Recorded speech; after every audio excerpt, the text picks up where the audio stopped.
Howdy. So today's video is kind of a part two to a video that I just made about the triad of performance. Now this video is from a podcast and also a video podcast on Ramsey Dewey's channel. Ramsey Dewey is a content creator around martial arts, and he's fantastic. Even if you don't like martial arts, he's a great guy to follow. He's very genuine, and I had an awesome time on his podcast. So this is an extension on the previous video, like I said, about the triad of performance. This goes into one of those components of the triad, which is psychology. And I talk a lot about my experience in jiu-jitsu because I draw the parallels of where people struggle in jiu-jitsu to where people struggle in weightlifting or any strength sport or really any sport. It could be like golfing or something for that matter. So even though you out there may never do martial arts or don't really care too much about martial arts, this is still a helpful video. I really feel that. And if there's anything you can learn from this video, it's how to push past certain things, because you'll be able to mentally assess what it is that's stopping you. So without further ado, here is this next part. Go ahead and watch it. That belt hierarchy is a very powerful motivator, and it can also be a very powerful distraction in many ways. I would be interesting to know if there's anything comparable in the sport of weightlifting. I know there's no belt ranks, but I am really curious about that. That absolutely happens. There's no belt ranking, right? But it absolutely happens in weightlifting. So and it might even be a little bit faster, but what's funny is it takes about 2 years to get your blue belt, I think, right? Wouldn't you say like Roughly, more or less 2 years, okay? In weightlifting, the amount of time it takes the average person to go from beginner to intermediate to now pushing towards advanced is about 2 years as well. And that, again, this is one of those things, this is too broad of a paint, we're painting very broad strokes here, but being advanced weightlifter can take you 10 years to become elite, right? It's like, it's the same exact idea as blue belt to black belt. So what happens in weightlifting is, okay, coach, I don't know how to snatch at all. So you teach them how to snatch. I don't know how to clean and jerk at all. You teach them how to clean and jerk. I don't know how to program anything. So you program for them. I don't know how to fix my pull. So you fix their pull. Right? You do this repeatedly, and they improve. And they're like, God, I love this coach. He's doing everything for me. He's doing all this. It's great. It's blah, blah, blah, blah, blah. They get to that point where they're like, coach, I haven't improved in a while.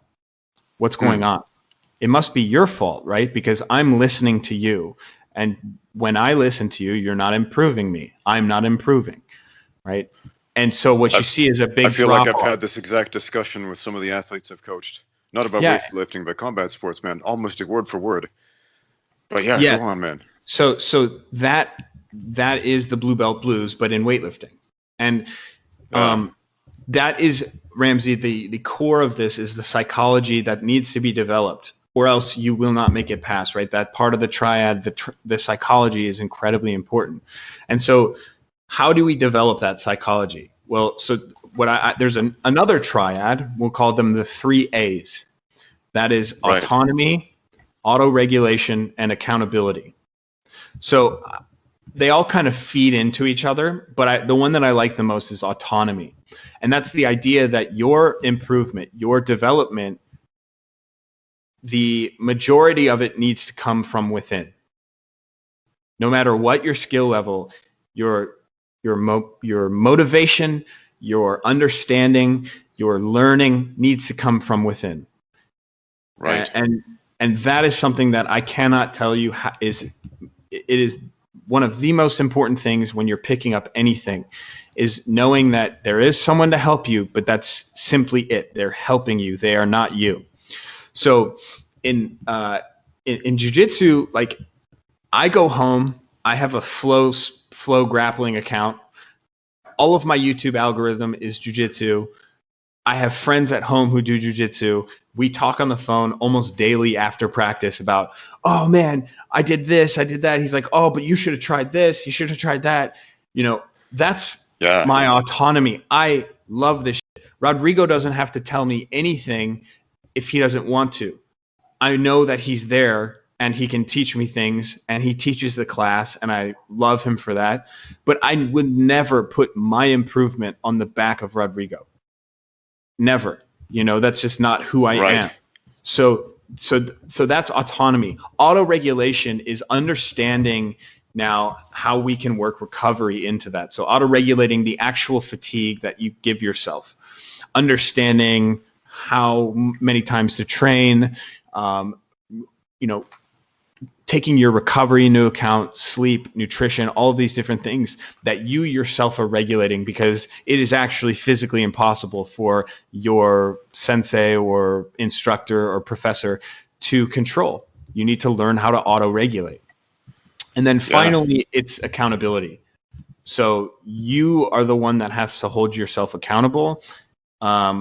Whereas a lot of times we come from backgrounds in school and in other team sports, we have other people hold us accountable. So our professor in school would hold us accountable. He or she would say, if you don't show up, you get a bad grade. It's as simple as that. That's me holding you accountable. Well, in my school of jiu-jitsu, if you don't show up, nothing happens. No one cares. You know, no one gives a shit if you're there or not. And that's beautiful. It's a beautiful thing. I give a shit if I'm not there. I care.